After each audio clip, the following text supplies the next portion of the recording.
আগে কেউ কোনো কথা বলার আগে 10 বার চিন্তা করতো যে এই শব্দটা ঠিক হবে কি হবে না। মানুষ আজকে জেগে উঠেছে আবার নতুন করে, যেটা বাংলাদেশটাকে তাদের মতো করে নতুন করে গড়বে। আপনারা সবাই জানেন যে এটা বৃষ্টি হচ্ছে কিছু ধরে, কিন্তু এই যে পানিটা এসছে, পানিটা কিন্তু যে ঢলের পানি, এটা ত্রিপুরা রাজ্য থেকে আপনার যেহেতু তাদের বাঁধগুলো তারা খুলে দিয়েছে এবং একটি বাঁধ ভেঙেও গেছে, যার ফলে আপনার এই ভয়াবহ বন্যা শুরু হয়েছে।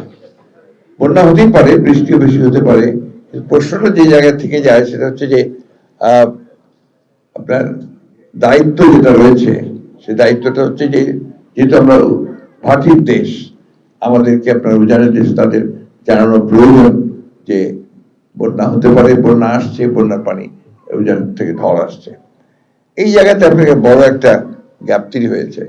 আমার কাছে যেটা মনে হয়, যেটা আপনি ইতিমধ্যে আমরা দেখেছি, বাংলাদেশের মূল সমস্যাটাই হচ্ছে আপনার যে আমরা উজানের দেশ, আমরা ভাটির দেশ।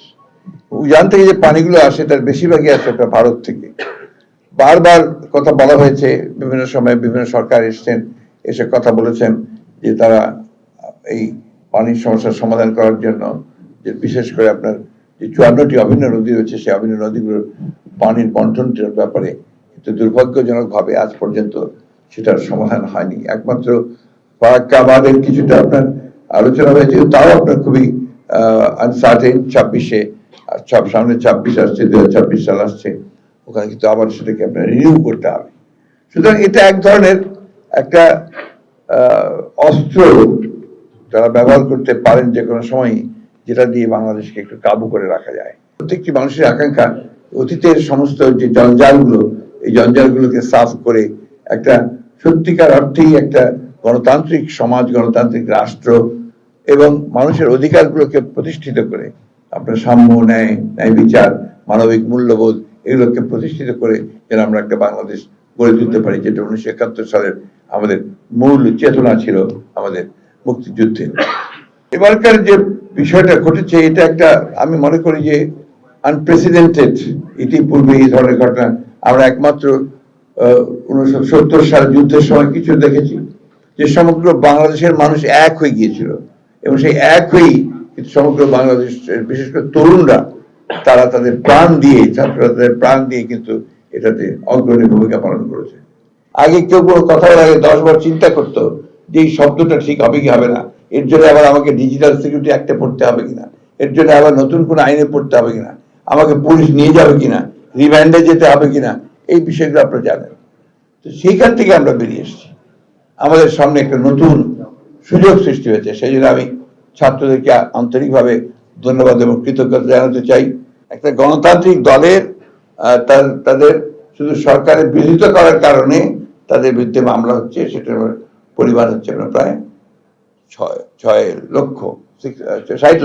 6 মিলিয়ন। এই একটা পরিবেশ থেকে আমরা বেরিয়ে আসতে পেরেছি। আল্লাহর কাছে আমি শুকরিয়া আদায় করতে চাই, অশেষ মেহেরবানি তার, যে তিনি অত্যন্ত অল্প সময়ের মধ্যে মানুষকে এখান থেকে উদ্ধার করেছেন। আর একই সঙ্গে ফেরাউন নমরুদের কথা আমরা প্রায় বলতাম, সেই ফেরাউন নমরুদের উত্তরসূরি, আপনার হিটলারের উত্তরসূরি হাসিনার হাত থেকে দেশকে রক্ষা করেছেন।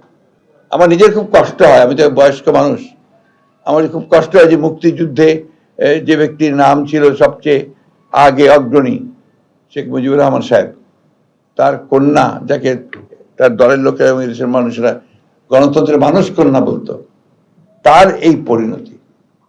জনগণ যখন তাকে ধিক্কার দিচ্ছে, এই দেশে এখন যদি আপনি হিসাব করেন 99%-এর মধ্যে দেখবেন সবচেয়ে ধিক্কৃত মানুষ হচ্ছেন শেখ হাসিনা।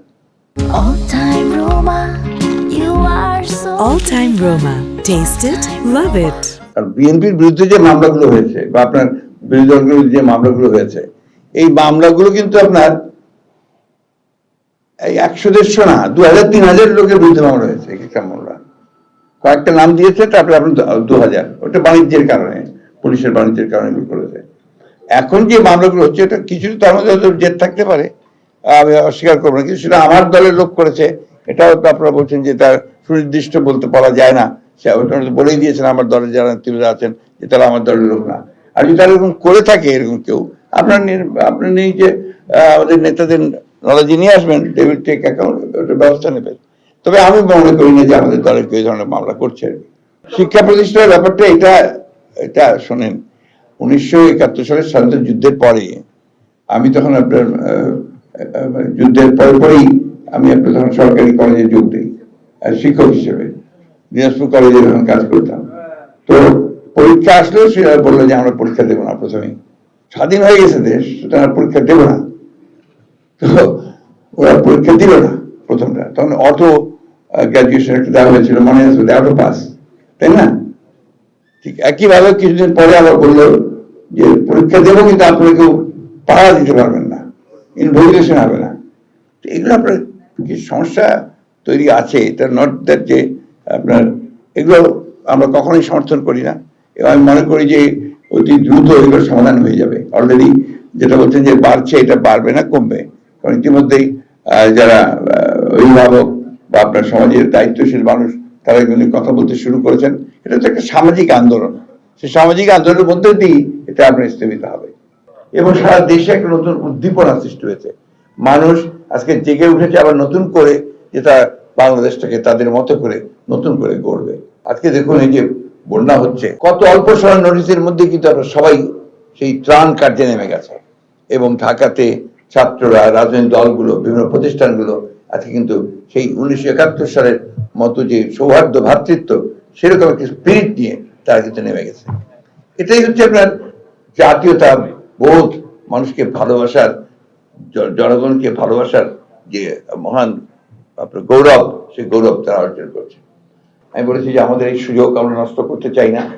আমাদের যে গার্বেজ গুলো তৈরি হয়েছে, যে জঞ্জালগুলো সৃষ্টি হয়েছে, এই জঞ্জালগুলো দূর করতে চাই। সেই কারণে আজকে দেশের আরেকজন বরেণ্য মানুষ, যাকে সবাই এই দেশে শ্রদ্ধা করে, সম্মান করে, আন্তর্জাতিকভাবে যার যথেষ্ট সম্মান রয়েছে, প্রফেসর ডক্টর ইউনূস, তার নেতৃত্বে যোগ্য মানুষদের নিয়ে একটি আপনার অন্তর্বর্তীকালীন সরকার গঠন করা হয়েছে। তাদের কাজ মূলত এটাকে একটা সংস্কার করে, যে সংস্কারগুলো প্রয়োজন, নির্বাচন কমিশন, প্রশাসন এবং আপনার অন্যান্য জায়গায় যে সংস্কার করা দরকার, সেই সংস্কারগুলো করে তারা একটা অতি দ্রুত একটা একেবারেই নিরপেক্ষ নির্বাচন, অবাধ নির্বাচনের ব্যবস্থা তারা করবেন। সেই নির্বাচনের মধ্যে দিয়ে জনগণের দ্বারা নির্বাচিত একটি পার্লামেন্ট এবং সরকার গঠন হবে বলে আমরা প্রত্যাশা করি।